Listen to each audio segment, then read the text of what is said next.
Do you have something that you truly, relentlessly desire? Despite your state of life, is there something else that you would go completely to the end of the world to get?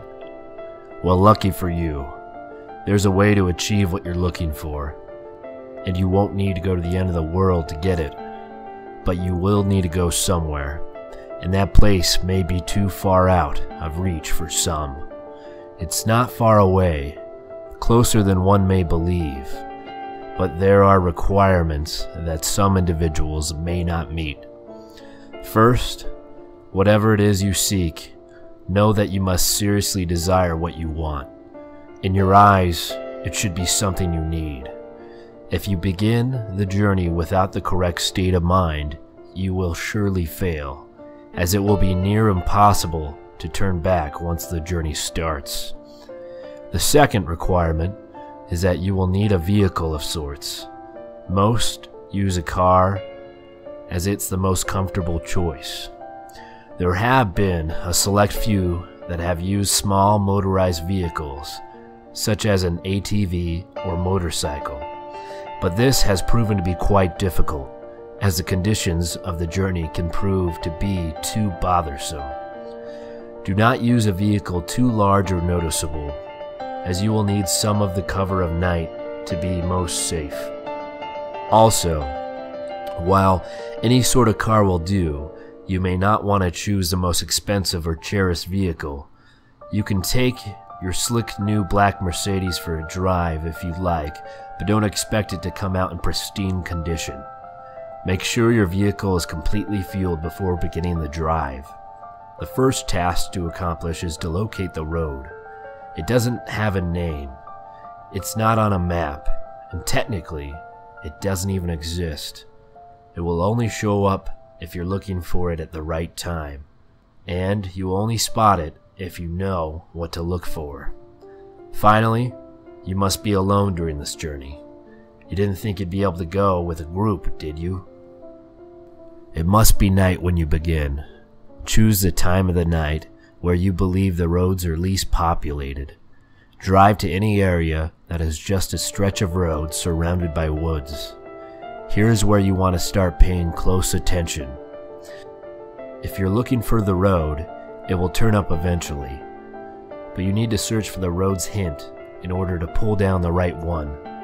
Once you're close, you will see or feel its signs, but what the signs will be will depend on what it is you desire. For example, if you're in search of wealth, you may spot simmers on the empty branches of the trees, as they resemble the shine of gold or diamonds. If you seek love, you may begin to see rose petals slowly dance in the light breeze, blowing in the road's direction. If you seek revenge, you might sense an ever-growing feeling of heat or anger in your body as you approach. Just know what it is you really want, and you'll have no problem finding the turn. Once you're sure you've found the revealed road, take a deep breath and turn down onto it. At this point, you have officially started down the nameless road which brings you through 11 miles, leading to whatever it is you seek. Each mile will test your desire and will expose if you really do want what you're searching for. Before you go any further, stop the car and be wary of a few advertisements. Do not turn on the radio during the drive. Do not use a phone during the drive. Reception would be cut off anyway. Do not open the window during the drive. Make sure they're closed before you continue. If you are riding a vehicle without windows or a top, then be prepared for the worst, as the odds are heavily against you. Do not attempt to leave your vehicle at any time. You'll never want to exceed 30 miles per hour, unless you're desperate to make it through a section of the road. And most importantly, as with any drive, buckle up. Feel free to prepare and make sure you're ready. Once the road has been entered, time has stopped, so you don't need to worry about losing the night. Though you may not notice, you're not actually in your own world anymore. Take one last moment to realize that once the first mile is over, there is no turning back. If you ponder turning back at all, know that you shouldn't even be on the journey in the first place. Once all is done, continue on the road. On the first mile, you won't see much change. The road passes through mostly woods, with a few miles being an exception. The air will turn a bit colder, as you should turn up your heating system, if the vehicle has one. You don't want to take your eyes off the road later. Take some time to calm any uneasiness by admiring some of the night sky. You'll see it completely lined with stars, more than what you would ever believe possible. If the weather was cloudy beforehand, you'll also notice that the sky is now clear. On the second mile, the air will become even colder. This is primarily the reason why traveling in an open vehicle is very difficult. With each mile, the air will drop in temperature, even if the season should be warm. If the air is too cold to bear, even with your heat on, your only option is to speed up. With each mile, the road becomes more complex, taking more turns and showing an increasing amount of road hazards. Be sure to always keep focused on the road in front of you in order to avoid as many bumps or obstacles as possible. Hitting a few rocks and potholes won't hamper your progress too much, but you'll want to keep in the best condition for as long as possible. If your vehicle is forced to a stop because of damage, then there's nothing left that you can do but eventually freeze to death. On the third mile, you may begin to spot silhouettes of human figures in the linings of the trees. Pay no attention to them, even if they seem to get closer. It will be hard to resist peeking at their unnerving, distant appearance, but know that they will reveal themselves later. At this mile, the road will become dirt if you weren't driving on it in the beginning. Keep to the center of the path, as it will become narrow and wide at random intervals. On a quick side note, should you ever attempt to turn around despite the previous warnings, you'll be left on a path which never ends. You would simply run out of fuel eventually and be left to freeze in the cold conditions. On the fourth mile, you will not only see more of the figures, but you will begin to, in a sense, hear them. In the back of your mind, a very faint, unintelligible whisper will echo. These will come and go, but you can't stop them. If they become bothersome or distracting, try and tune them out by thinking of what it is you desire. Attempting to listen and determine what the voices are saying will only attract them to you, and you want to be as far away from them as you can. They'll be closer later, so there is no use bringing them near you this early. On the fifth mile, you will come to a clearing. The lining of the trees to your left will disappear and reveal a lake with no end, with a beaming, great moon over the water. The illumination from the moon will be so spectacular that the vehicle's headlights will no longer be required. Restrain yourself from gazing at all. If you look at the light for even more than a few seconds, the road in front of you will end, throwing your vehicle into the water, in which you will freeze in mere minutes. The voices will be gone for this mile, but do not rejoice yet. They'll be back. On the 6th mile, take into account that you are more than halfway done. Despite the progress, you may lose hope here.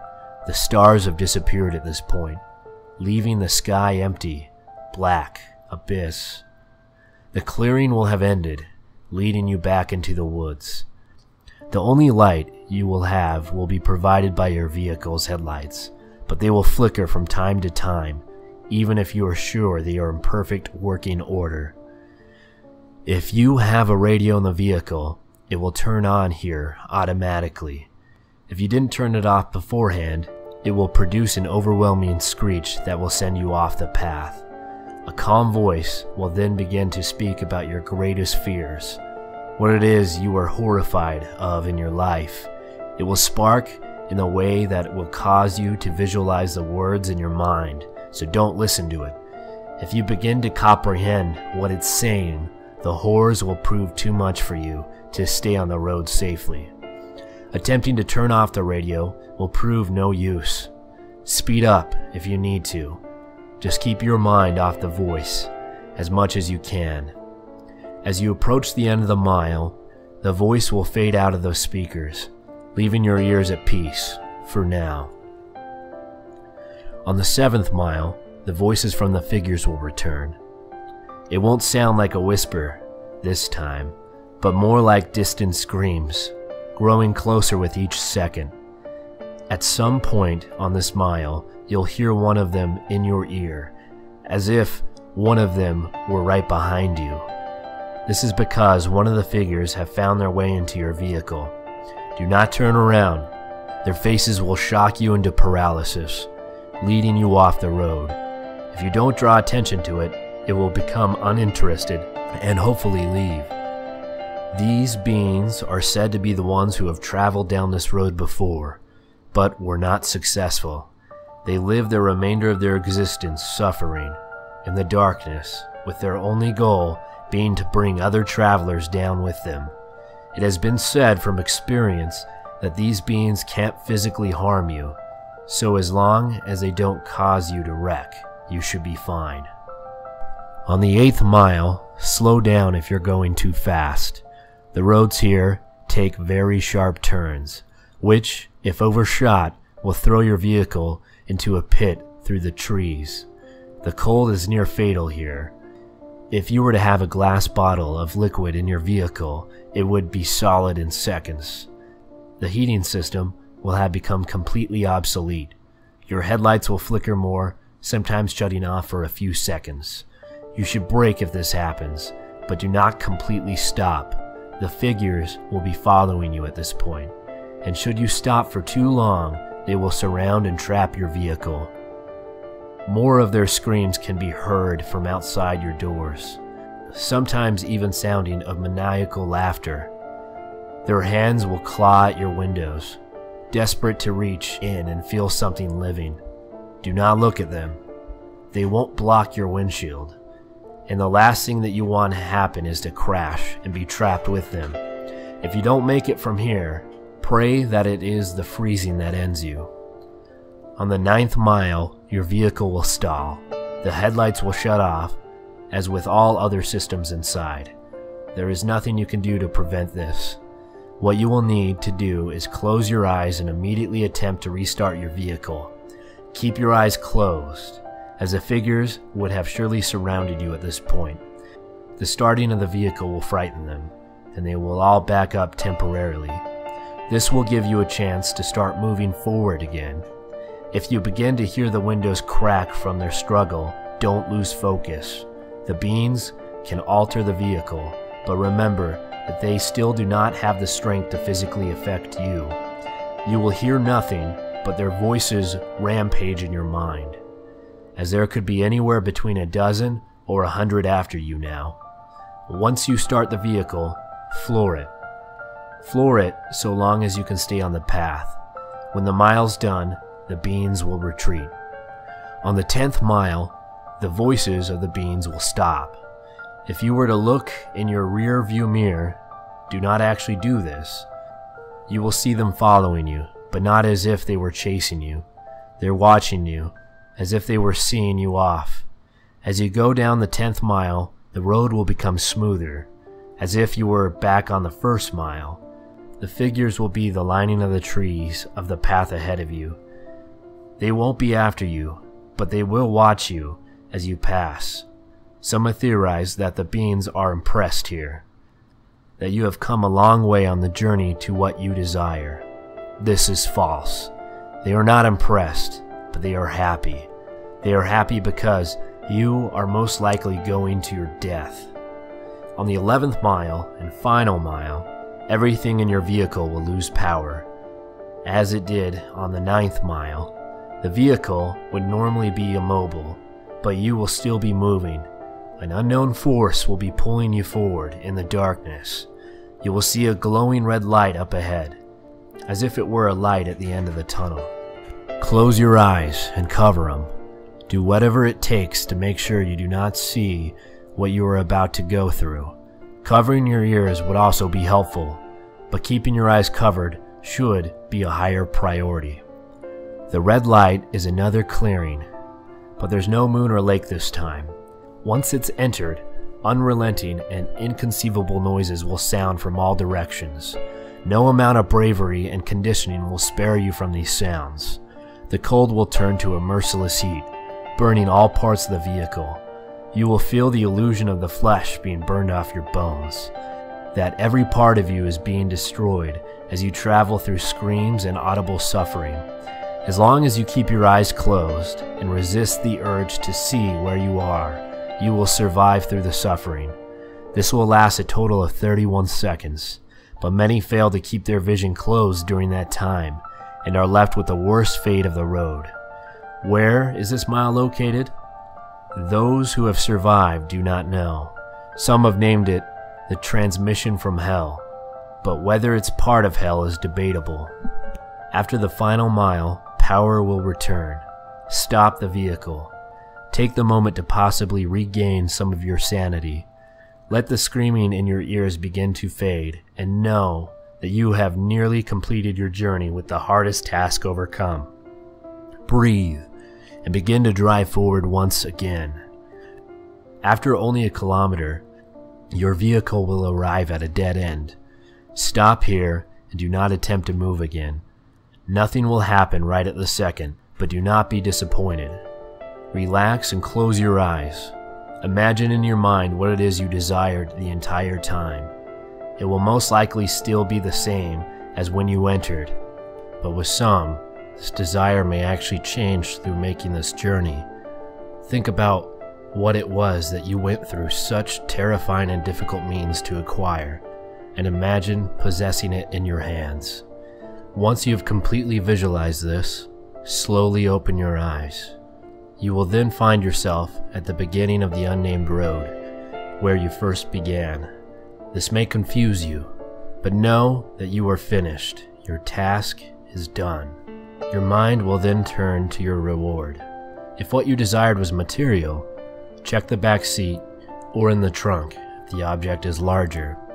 If the object was small enough, it might already be in your pocket. If what you desired was non-material, then do not be disappointed. If the change is not immediate, turn back where you came from, and you will find in your life that what you wanted is there. You may have found the love of your dreams. You may have gained unnatural, unimaginable power. You may have put your most hated enemy to the most satisfying revenge possible. You will have no doubt gained what you deserved. So, now that the task is done, what's the catch? Is your vehicle cursed? Is there something you're about to lose? Is your death imminent? The answer to all is no. Of course. You've done the challenge. You proved worthy of what you desire. As stated before, the sounds of the 11th mile will continue to exist in your mind, potentially causing you some vivid and unusual nightmares, but these should prove as nothing compared to what you've gained. Now, one last question. Is there something else you desire? Are you not yet satisfied? After all, you're left right back where you started. The road's right in front of you. So are you up for another drive? If so, buckle up and just move forward.